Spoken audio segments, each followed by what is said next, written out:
Just keep your eye on the city. We really wanted to create a place that felt right. This is a mystery story. It's a classic Halo gameplay, but it's a mystery story. There's subtle film noir influences from everything to the music, to the lighting, slightly hard-boiled dialogue, you name it. But you're on your own. You've got to pick your fights carefully if you want to survive.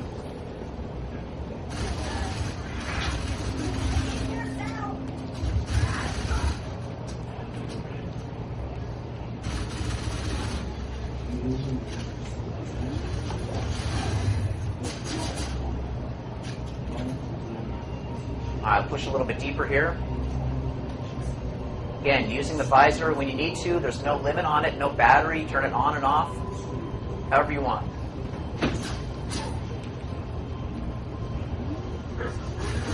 Yeah, that's for you. A couple squads have cornered me here. I think this one's pulling back a little bit. See if I can draw these guys down.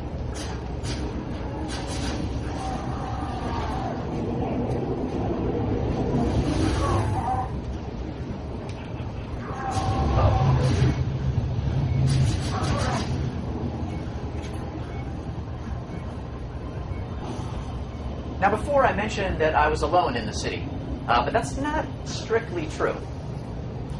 There's someone else that's with you. He's been watching you ever since you dropped. And he's a friend.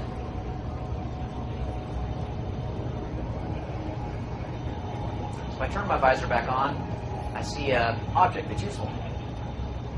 A phone, so I'll pick it up. This is the superintendent. The super.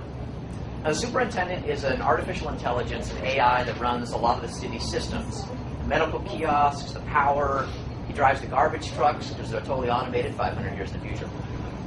But he's your friend. He wants to help. And the first thing he's given you is a map of the city. Another brand new feature in ODST. Now, as I zoom out, you can pretty quickly see that this is the largest Halo environment we've ever created. A big, wide-open city, full of non-linear combat. Covenant patrols, snipers on the rooftops, you name it. Paul's cooked up a whole bunch of nasty surprises for you. But you're free to go pretty much wherever you want. We don't put a lot of barriers in front of the player in the nighttime city. That being said, it's really easy to get lost. I mean, this place is so big, you could easily get turned around. So the superintendent nicely has pointed out up on the upper left some places where he thinks we might want to go.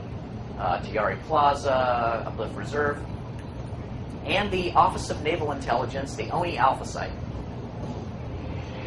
Now, this blue circle is what we call a beacon. It's basically just an area of interest where the superintendent thinks there might be something important for you to look at.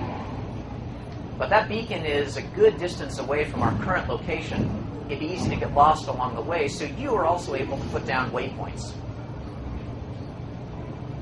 Now, I mentioned the campaign has full support for co-op. Up to 4 people can play it together.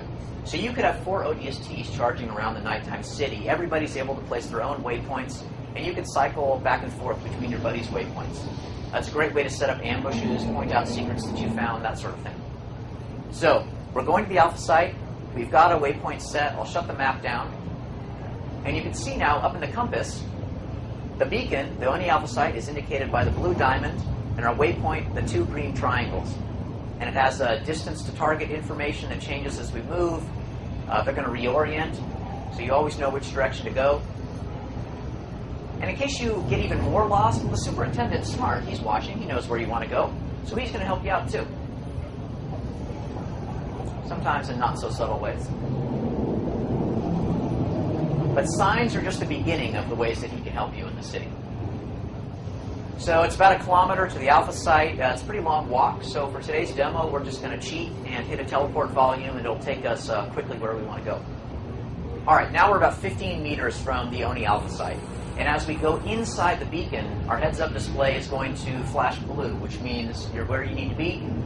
Time to kick on your visor and start searching for clues. Now remember, your mission is to find the other members of your team. So each of these clues that you find, like this thing up here in yellow, is going to give you information about the fate of your buddies. The detonator you've seen before. Before I do this, I just want to point out some of the art of the game. This is the Halo 3 engine, but it looks beautiful.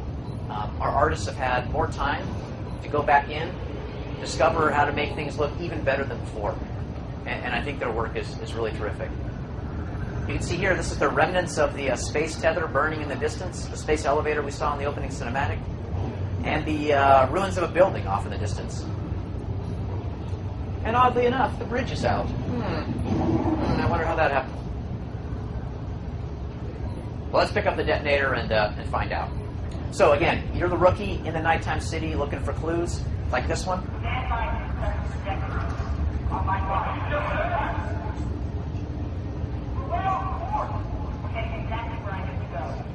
And each clue will remind you of a member of your team. In this case, Dutch, the red-haired guy with the skull and crossbones on his chest that gave you the SMG in the opening cinematic. That's Dutch. And throughout the game, you'll flash back to other ODSTs in your squad, too.